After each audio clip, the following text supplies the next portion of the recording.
popcorn. Doo-doo-doo. Badass women in Herstory. This week, we are discussing Elizabeth Cochran, Seaman. S-C-A-M-A-N. Born Elizabeth Jane Cochran, May 5th, 1864. Passed January 27th, 1922. Almost more than 100 years ago she passed. Better known by her pen name, Nellie Bly, was an American journalist who is widely known for her record-breaking trip around the world in 72 days, an emulation of Jules Verne's fictional character Phileas Fogg, and an expose in which she worked undercover to report on a mental institution from within. She was a pioneer in her field and launched a new kind of investigative journalism. Early life. That's incredible what she did there. Especially that I think is really cool that she went undercover into a mental institution. Early life, she was born in Cochran's Mills, now part of Borough Township, Armstrong County, Pennsylvania. Her father, Michael Cochran, born about 1810, started as a laborer and mill worker before buying the local mill and most of the land surrounding his family farmhouse. He later became a merchant, postmaster, and associate justice at Cochran's Mills, which was named after him, in Pennsylvania. Michael married twice. He had 10 children with his first wife, Catherine Murphy, and 5 more, including Elizabeth Cochran, his 13th daughter, with his second wife, Mary Jane Kennedy. Michael Cochran died in 1870 when Elizabeth was 6. As a young girl, Elizabeth was often called Pinky because she so frequently wore that color. As she became a teenager, she wanted to portray herself as more sophisticated, and she dropped the nickname and changed her surname to Cochran. In 1879, she enrolled at Indiana Normal School, now Indiana University of Pennsylvania, for 1 term, but was forced to drop out due to lack of funds. In 1880, Cochran's mother moved her family to Allegheny City, which was later annexed by the city of Pittsburgh. Career. Scrolling. Pittsburgh Dispatch. In 1885, a column in the Pittsburgh Dispatch, titled "What Girls Are Good For," stated that girls were principally for birthing children and keeping house. This prompted Elizabeth to write a response under the pseudonym Lonely Orphan Girl. The editor, George Madden, was impressed with her passion and ran an advertisement asking the author to identify herself. When Cochran introduced herself to the editor, he offered her the opportunity to write a piece for the newspaper, again under the pseudonym Lonely Orphan Girl. Her first article for the Dispatch, titled "The Girl Puzzle," argued that not all women would marry and that what was needed were better jobs for women. Her second article, "Mad Marriages," was about how divorce affected women. In it, she argued for reform of divorce laws. "Mad Marriages" was published under the byline of Nellie Bly rather than Lonely Orphan Girl. It was customary for women who were newspaper writers at the time to use pen names. The editor chose Nellie Bly after the African-American title character in the popular song Nellie Bly by Stephen Foster. Cochran originally intended that her pseudonym be Nellie Bly, but her editor wrote Nellie by mistake, because of spelling. So originally it was going to be with the Y, but then it's I-E. By mistake, and the error stuck. Madden was impressed again and offered her a full-time job. As a writer, Nellie Bly focused her early work for the Pittsburgh Dispatch on the lives of working women, writing a series of investigative articles on women factory workers. However, the newspaper soon received complaints from factory owners about her writing, and she was reassigned to women's pages to cover fashion, society, and gardening, the usual role for women journalists, and she became dissatisfied. Still only 21, she was determined to do something no girl has done before. She then traveled to Mexico to serve as a foreign correspondent, spending nearly half a year reporting on the lives of the customs of the Mexican people. Her dispatches later were published in a book form as 6 Months in Mexico. In one report, she protested the imprisonment of a local journalist for criticizing the Mexican government, then a dictatorship under Porfirio Diaz. When Mexican authorities learned of Bly's report, they threatened her with arrest, prompting her to flee the country. Safely home, she accused Diaz of being a tyrannical czar, suppressing the Mexican people and controlling the press. Asylum expose. Damn, so she was hung down for the Mexicanos. Burdened again with theater and arts reporting, Bly left the Pittsburgh Dispatch in 1887 for New York City. She faced rejection after rejection as news editors would not consider hiring a woman. Penniless, after 4 months, she walked away into the office.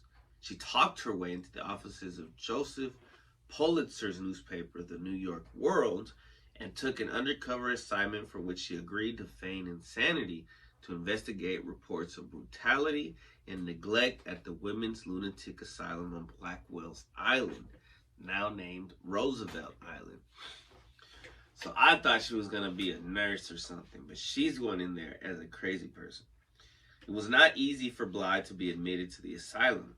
She first decided to check herself into a boarding house called Temporary Homes for Females. She stayed up all night to give herself the wide-eyed look of a disturbed woman and began making accusations that the other boarders were insane.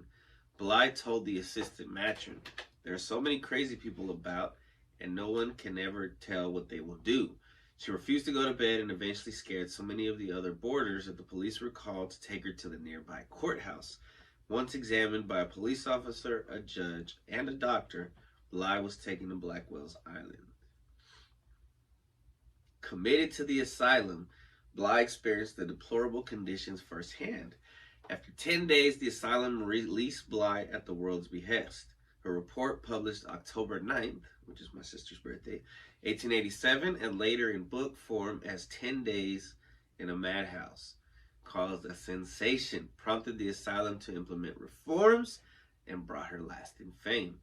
She had a significant impact on American culture and shed light on the experiences of marginalized women beyond the bounds of the asylum as she ushered in the era of stunt girl journalism. In 1893, Bly used the celebrity status she had gained from her asylum reporting skills to schedule an exclusive interview with the allegedly insane killer, Lizzie Halliday.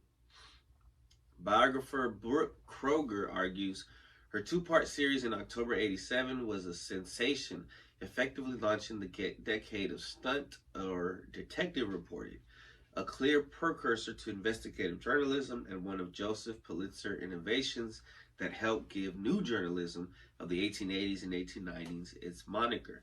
The employment of stunt girls has often been dismissed as a circulation-boosting gimmick of the sensationalist press. However, the genre has often been also provided women with their first collective opportunity. Sorry, I shook my hand because I started reading wrong. I started one sentence and was going to reread another.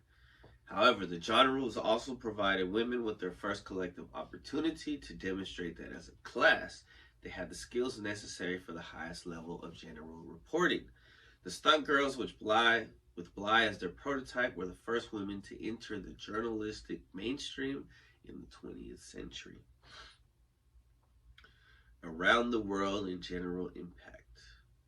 In 1888, Bly suggested to her editor at the New York World that she take a trip around the world, attempting to turn the fictional Around the World in 80 Days from 1873 into fact for the first time. A year later, at 9:40 a.m. on November 14th, 1889, and with 2 days' notice, she boarded the Augusta Victoria, a steamer of the Hamburg America line, and began her 40,070-kilometer journey.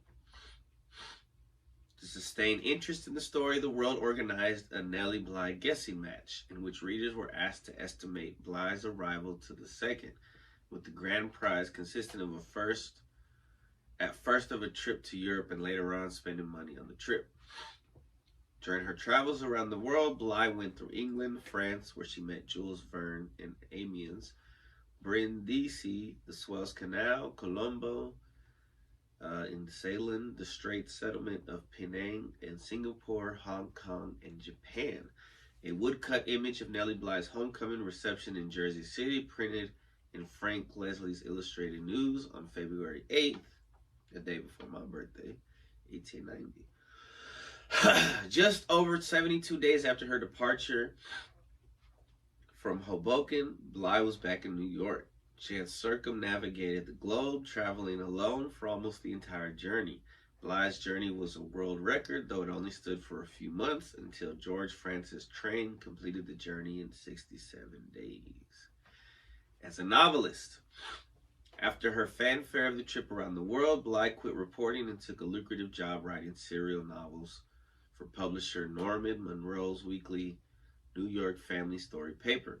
The first chapters of Eva the Adventuress, based on the real-life trial of Eva Hamilton, appeared in print before Bly returned to New York. Between 1889 and 1895, she wrote 11 novels. As few copies of the paper survived, these novels were thought lost until 2021, when author David Blixt announced their discovery, found in Monroe's British weekly, The London Story paper. In 1893, though still writing novels, she returned to reporting for The World. The New York World. Later work. Let's see. She had a patent for an improved milk can. Wow. In 1895, Bly married millionaire manufacturer Robert Seaman. Bly was 31 and Seaman was 73 when they married. I'm not judging. Due to her husband's failing health, she left journalism and succeeded her husband as the head of the Ironclad Manufacturing Company, which made steel containers such as milk cans and boilers. Her husband died in 1904. The same year, Ironclad began manufacturing the steel barrel that was the model for the 55-gallon oil drum, still in widespread use in the U.S. There have been claims that Bly invented the barrel, but the inventor registered was Henry Werhan. Bly was, however, an inventor in her own right, receiving a U.S. patent for a novel milk can and for a stacking garbage can, both under her married name of Elizabeth Cochran Seaman. For a time, she was one of the leading women industrialists in the United States, but her negligence and embezzlement by a factory manager resulted in the Ironclad Manufacturing Company going bankrupt. According to her biographer, Brooke Kroger, she ran her company as a model of social welfare, replete with health benefits and recreational facilities. But Bly was hopeless at understanding the financial aspects of her business and ultimately lost everything. Unscrupulous employees bilked the firm of hundreds of thousands of dollars, troubles compounded by protracted and costly bankrupt litigation. Back in reporting, she covered the women's suffrage procession of 1913 for the New York Evening Journal. Her article's headline was "Suffragists Are Men's Superiors." And in text, she accurately predicted that it would be 1920 before women in the United States would be given the right to vote. Bly wrote stories on Europe's Eastern Front during World War I. Bly was the first woman and one of the first foreigners to visit the war zone between Serbia and Austria. She was arrested when she was mistaken for a British spy. Her passing. On January 27, 1922, she passed of pneumonia at St. Mark's Hospital, New York City, age 57. She was interred at Woodlawn Cemetery in the Bronx, New York City. BX! In 1998, she was inducted into the National Women's Hall of Fame. She was one of 4 journalists honored with the U.S. postage stamp and Women in Journalism set, which came out in 2002. In 2019, the Roosevelt Island Operating Corporation put out an open call for artists to create a Nellie Bly Memorial Art installation on Roosevelt Island. The winning proposal, The Girl Puzzle by Amanda Matthews, was announced on October 16, 2019. The Girl Puzzle opened to the public in December of 21. She's depicted as part of the Girl Puzzle Monument honoring Nellie Bly by artist Amanda Matthews, located in Lighthouse Park, New York. The New York Press Club confers an annual Nellie Bly Club Reporter Journalism Award to acknowledge the best journalistic effort by an individual with 3 years or less professional experience. In 2020, it was awarded to Claudia Irizarry Aponte of the city. Theater. Bly was the subject of the 1946 Broadway musical Nellie Bly by Johnny Burke and Jimmy Van Housen. The show ran for 16 performances. During the 90s, playwright Lynn Triest wrote and toured Did You Lie, Nellie Bly, a one-woman show about Bly, film and television. She was portrayed in the films The Adventures of Nellie Bly, 10 Days in a Madhouse, and Escaping the Madhouse, The Nellie Bly Story. In 19, the Center for Investigating Reported released Nellie Bly Makes the News, a short animated biographical film. A fictionalized version of Bly as a mouse named Nellie Bree appears as a central character in the animated children's film An American Tale, The Mystery of the Night Monster. Interesting. Anne Helm appeared as Nellie Bly in the November 21st, 1960 Tales of Wells Fargo TV episode The Killing of Johnny Lash. Julia Duffy appeared as Bly in the July 10, 1983 Voyagers episode Jack's Back. The character of Lana Winters, Sarah Paulson, in American Horror Story Asylum, is inspired by Bly's experience in the asylum. Bly was also a subject of Season 2, Episode 5 of The West Wing, in which the First Lady Abbott Bartlett dedicates a memorial in Pennsylvania in honor of Nellie Bly and convinces the president to mention her and other female historic figures during his weekly radio address. So yeah, there's a lot of her in mainstream media and literature, and boats named after her. There's a fictionalized account of her round-the-trip world using a 2010 comic book, which sounds pretty cool. So yeah, Nellie Bly. It's interesting. She tried to use those socialist methods in her company, and it failed. But that's okay. You know, it wasn't meant for her to do that. She ended up being back in journalism. She should have. I don't know. But that's cool. It's still cool, man. That's cool. That's cool. It's cool. Dope as fuck. She did some dope shit. I really like the fact that, you know, she went undercover and helped out mental health patients. Alright, I'm gonna find the instrumental so I can come back and freestyle and rap this baby. Oh.